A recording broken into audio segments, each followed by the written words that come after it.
Today I will talk about a Kurdish village retains its old architecture. The houses are built next to each other just as 11,000 years ago.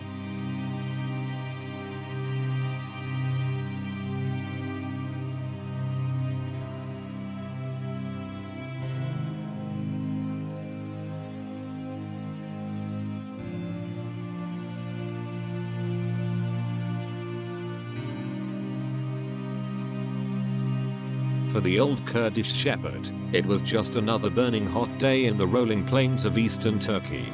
Following his flock over the arid hillsides, he passed the single mulberry tree, which the locals regarded as sacred. The bells on his sheep tinkled in the stillness. Then he spotted something. Crouching down, he brushed away the dust and exposed a strange, large, oblong stone. The man looked left and right. There were similar stone rectangles peeping from the sands. Calling his dog to heel, the shepherd resolved to inform someone of his finds when he got back to the village. Maybe the stones were important. They certainly were important. The solitary Kurdish man, on that summer's day in 1994, had made the greatest archaeological discovery in 50 years. Others would say he'd made the greatest archaeological discovery ever, a site that has revolutionized the way we look at human history, the origin of religion, and perhaps even the truth behind the Garden of Eden. A few weeks after his discovery, news of the shepherd's find reached museum curators in the ancient city of Sanliurfa, 10 miles southwest of the stones. They got in touch with the German Archaeological Institute in Istanbul. And so, in late 1994, archaeologist Klaus Schmid came to the site of Göbekli Tepe, pronounced Göbekli Tepe, to begin his excavations. As he puts it, as soon as I got there and saw the stones, I knew that if I didn't walk away immediately I would be here for the rest of my life. Remarkable find. A frieze from Göbekli Tepe. Schmid stayed. And what he has uncovered is astonishing. Archaeologists worldwide are in rare agreement on the site's importance. Göbekli Tepe changes everything, says Ian Hodder, at Stanford University. David Lewis Williams, professor of archaeology at Witwatersrand University in Johannesburg, says, Göbekli Tepe is the most important archaeological site in the world. Some go even further and say the site and its implications are incredible.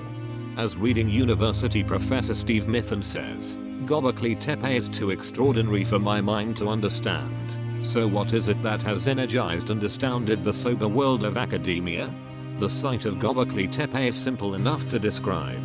The oblong stones, unearthed by the shepherd, turned out to be the flat tops of awesome, T-shaped megaliths. Imagine carved and slender versions of the stones of Avebury or Stonehenge. Most of these standing stones are inscribed with bizarre and delicate images, mainly of boars and ducks, of hunting and game. Sinuous serpents are another common motif. Some of the megaliths show crayfish or lions. The stones seem to represent human forms. Some have stylized arms, which angle down the sides. Functionally, the site appears to be a temple, or ritual site, like the stone circles of Western Europe. To date, 45 of these stones have been dug out. They are arranged in circles from 5 to 10 yards across, but there are indications that much more is to come. Geomagnetic surveys imply that there are hundreds more standing stones, just waiting to be excavated. So far, so remarkable. If Göbekli Tepe was simply this, it would already be a dazzling sight, a Turkish Stonehenge. But several unique factors lift Göbekli Tepe into the archaeological stratosphere, and the realms of the fantastical. The first is its staggering age.